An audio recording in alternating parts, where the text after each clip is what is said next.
social challenges, particularly in Cameroon, on which I will focus my remarks.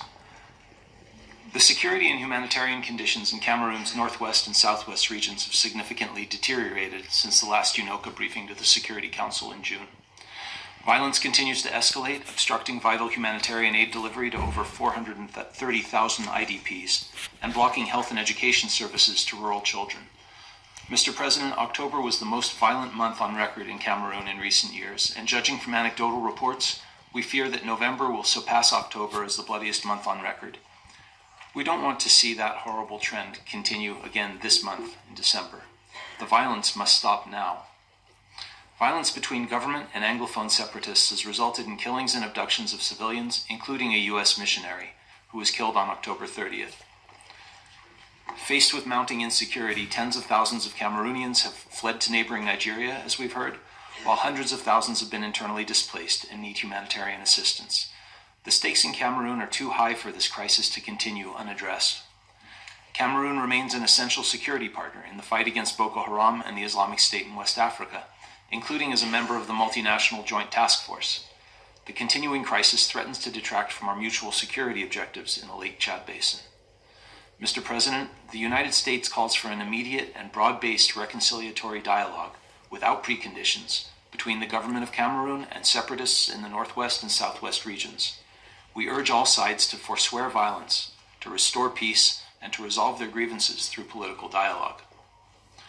We note that in his inaugural address on November 6th, President Biya expressed confidence that, quote, there is an honorable way out in everyone's interest, end quote.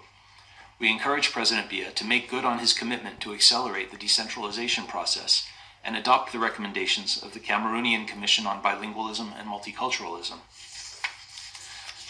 The creation of a government-led Humanitarian Assistance Coordination Center is a promising development.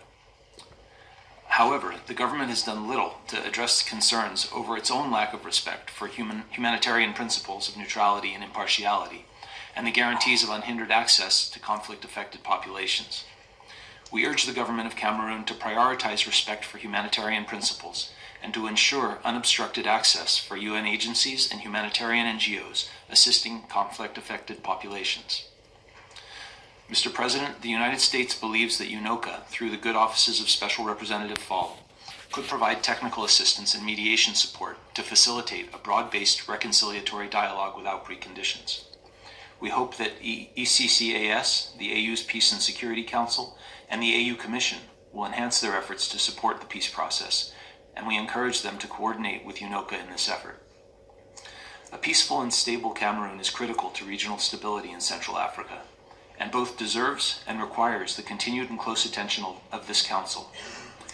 As noted by our Assistant Secretary of State for African Affairs last week, the last thing we need, given the challenges in the region, is for a disproportionate response by security forces to result in the growing radicalization and hardening of separatist groups.